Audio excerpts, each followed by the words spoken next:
1987 का साल था। उत्तर प्रदेश का मेरठ फिरका वाराना फसादात यानी सांप्रदायिक हिंसा की आग में झुलस रहा था। हम पागलों की तरह फिरते थे कि कहीं हमारे बच्चों के पापा मिल जाए। और कई लोग आए, उनसे मालूम हुआ कि ऐसे नहर पे ले जाकर पूरी ट्रक में गोली मार दी थी। हिंदू मुसलमानों के बीच तनाव चरम पर था। पुलिस और पीएसी अमन कायम करने के नाम पर गश्त कर रही थी, लेकिन इस दिन जो हुआ वो तारीख यानी इतिहास की एक खौफनाक और दर्दनाक कहानी बन गया। इस दौरान मेरठ के हाशिमपुरा से पीएसी के जवान 42 मुसलमानों को उनके घरों से खींचकर ट्रक में भरकर गंगा नदी के किनारे ले गए। यहाँ सभी को खड़ा करके बारी बारी एक एक को गोली मारकर नदी में बहा दिया गया। इन्हीं में से जिंदा बचे लोगों ने इस खौफनाक रात की जो कहानी सुनाई, उसने पूरी दुनिया को हिला दिया। लेकिन हाल ही में बरसों से इंसाफ की उम्मीद में जी रहे मेरठ के हाशिमपुरा के लोगों के जख्म एक बार फिर हरे हो गए हैं। मुझे जब उन्होंने उतारा था तो मैं नीचे गिर गया था। उन्होंने उठाना सही नहीं समझा और वहीं गोली मार दी, जो गोली मेरे यहाँ बगल में लगी है। तो हमारे बाएं साइड के पसली के ऊपर एक गोली लगी थी। उसके बाद में वहाँ पे जो है सो कई लोगों को मारा। उसके बाद वहाँ से फिर गाड़ी हिंद नदी पे ले गया था। वहाँ पर भी कई लोगों को मारने के बाद फिर मेरा नंबर आया तो मुझे भी एक गोली मारा सीने में। जो पीएसी पुलिस था उसने मेरे हाथ को पकड़ा हुआ था और एक ने मेरे सटा करके गोली मारी थी। और काफ़ी देर ऐसा कुछ हुआ तो मैं एक बार भागने के लिए कोशिश की कि ऊपर निकल के झाड़ी में निकल जाऊंगा। तो जैसे मैं ऊपर गया तो टॉर्च जलाया तो मेरे आंख पे पड़ी तो मैं डर गया। फिर मैं नीचे को घबरा के नीचे पानी में छलांग मार दिया। फिर मैं काफ़ी दूर तक भागता रहा पानी में। मैं आज तक परेशान हूँ, सुप्रीम कोर्ट भी इंसाफ नहीं दे रहा। 22 और 23 मई सन 1987 रमजानुल मुबारक का महीना था। इस वक्त उत्तर प्रदेश के मेरठ के आसपास दो जगह मुसलमानों का कत्लेआम हुआ। मेरठ के हाशिमपुरा मोहल्ले में और एक पास के ही गांव मलियाना में। 1987 का साल था। हिंदुस्तान में जगह जगह बाबरी मस्जिद और राम मंदिर के नाम पर हिंदू मुस्लिम दंगों के हालात थे। उत्तर प्रदेश के मेरठ में जुलूस के नाम पर दंगा भड़क गए। हिंदू मुसलमानों के बीच होने वाले इस फसाद में कई लोगों की मौत हो चुकी थी। मेरठ में हालात तनावपूर्ण थे। जगह जगह पुलिस और पीएसी तैनात कर दी गई थी ताकि लोगों की दंगों से हिफाजत की जा सके। पुलिस और पीएसी के जवान लोगों की हिफाजत के नाम पर हर जगह गश्त कर रहे थे। मेरठ के हाशिमपुरा मोहल्ले में 19 पीएसी के जवान एक ट्रक के साथ पहुंचते हैं। प्लाटून कमांडर सुरेंद्र पाल सिंह की अगुवाई में पीएसी के जवान मुसलमानों के घरों से मर्दों को खींच कर बाहर लाते हैं और ट्रक में भर दिए जाते हैं।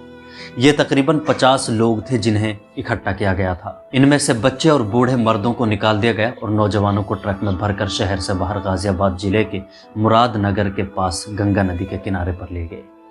रात का वक्त था। यहाँ घुटनों के बल सभी को एक लाइन में खड़ा कर दिया गया। इन सभी लोगों को एक एक करके पीएसी के जवानों ने गोलियों से भून दिया। इन सभी लोगों को मारने के बाद लाशों को गंगा नदी में फेंक दिया। लेकिन जब ये इस कस्टडियल किलिंग को अंजाम दे रहे थे तो नदी के पास से गुजरते ट्रैफिक की लाइट्स इनकी ओर पड़ रही थी। इसलिए कुछ लोगों को इन्होंने मार दिया था और इनमें से कुछ लोग अभी बचे हुए थे और इन बचे हुए लोगों को ये अपने साथ लेकर यहाँ से गाजियाबाद के मकनपुर गांव के पास हिंडन नदी के किनारे पर ले गए। बचे हुए लोगों को यहाँ गोलियों से मारकर हिंडन नदी में लाशों को बहा दिया गया था। 42 लोगों में से किसी तरह 3 लोग बच गए जिन्हें गोलियां तो लगी थी, लेकिन मौत शायद उनकी किस्मत में नहीं थी। ये जिंदा बचे लोग मौत का नाटक करते हुए ये सारा मंजर देख रहे थे। ये सभी लाशें नदी में बहा दी गई थी और जिंदा बचे लोग किसी तरह तैरकर नदी के दूसरे किनारे पर पहुंच जाते हैं जहां इन लोगों को गोलियां मारी गई थी। लिंक रोड थाना स्टेशन यहां से थोड़ी दूरी पर था। गोलियों की आहट थाने तक पहुंचती है। लिंक रोड थाना स्टेशन के वीबी सिंह एसएचओ थे। गोलियों की आवाज़ सुनकर वीबी सिंह इस जगह पहुंचते हैं जहां से गोलियों की आवाज़ सुनाई दे रही थी।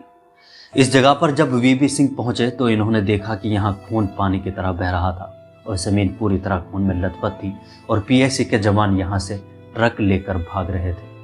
लाशें नदी में पड़ी हुई थी। वीबी सिंह यहाँ से घबराए हुए जिला मुजफ्फरनगर के एसपी के पास पहुंचते हैं। घबराते हुए ये सारा माजरा वीबी सिंह मुजफ्फरनगर के एसपी विभूति नारायण को सारा माजरा बताते हैं। इन 2 पुलिसकर्मियों की वजह से हाशिमपुरा की कस्टडियल किलिंग के मामले में पीएसी के जवानों के खिलाफ एफआईआर दर्ज कर ली गई। आज़ादी के बाद ये हिंदुस्तान की तारीख का सबसे खौफनाक मामला था, जहां सेकुलरिज्म को हिंदुस्तान की हुकूमत और हिफाजती कारकुनों ने बुरी तरह एक्सपोज किया था। कहा जाता है कि यह कस्टोडियल किलिंग पीएसी और पुलिस की तरफ से मुसलमानों को डराने के लिए की गई थी। इस मामले का जब खुलासा हुआ और दुनिया के सामने जब ये मामला उजागर हुआ तो हिंदुस्तान समेत दुनिया की तमाम ह्यूमन राइट्स ऑर्गेनाइजेशंस ने इस मामले को अपने रिपोर्ट्स में छापा और एमनेस्टी इंटरनेशनल ने इस मामले से जुड़े काफ़ी सारे सबूत भी इकट्ठे किए थे, जो सबूत पीएसी के 19 जवानों के खिलाफ थे। जिन सबूतों में ये सच्चाई सामने थी कि पीएसी के 19 जवानों ने ही इन 40 मुसलमानों को बेरहमी से कत्ल किया था। मुकदमे दर्ज हुए छानबीन में शायद 19 पीएसी के जवान गुनहगार पाए गए थे, लेकिन इस मामले में इंसाफ के लिए मजलूम परिवारों को लंबे वक्त तक इंतजार करना पड़ा। सन 2000 तक किसी भी गुनहगार को इस मामले में गिरफ्तार नहीं किया गया था। आम लोगों ने हुकूमत पर दबाव डाला, जिसके बाद सन 2000 में 16 पीएसी के जवानों ने गाजियाबाद अदालत के सामने सरेंडर किया, लेकिन बहुत जल्द ये सभी जमानत पर रिहा हो गए और दोबारा अपनी ड्यूटी पर चले गए। मुकदमा चलता रहा और दिल्ली के 30 हज़ारी कोर्ट ने 21 मार्च 2015 को हाशिमपुरा कत्ले आम के सभी गुनहगारों को बरी कर दिया। लेकिन दिल्ली हाई कोर्ट ने 30 हज़ारी कोर्ट के इस फैसले को चुनौती दी और हाई कोर्ट में मुकदमा चलाया गया। 2018 में दिल्ली हाई कोर्ट ने हाशिमपुरा कत्लेआम के सभी गुनहगारों को उम्र कैद की सज़ा सुनाई, लेकिन अब दिसंबर 2024 में हाई कोर्ट ने भी इनमें से ज़्यादातर कैदियों की सज़ा को बदल दिया है और खौफनाक मामले के 10 गुनहगारों को कोर्ट ने बरी कर दिया है। कोर्ट ने यह कहकर इन गुनहगारों को बरी कर दिया कि वो जेल में बहुत वक्त बिता चुके हैं। कितने अफसोस की बात है ना कि इंसानों के साथ हैवानियत करने वाले लोगों के साथ उनका मजहब देखकर अदालत ने हमदर्दी की है। लेकिन उन परिवार वालों का क्या होगा जिनसे उनके पति, किसी का बाप, किसी का भाई और किसी का बेटा छीन लिया गया था? क्या अदालत के इंसाफ में मजलूम मुसलमानों का कोई हिस्सा नहीं रहा? ये थी हाशिमपुरा के कत्ले आम की कहानी।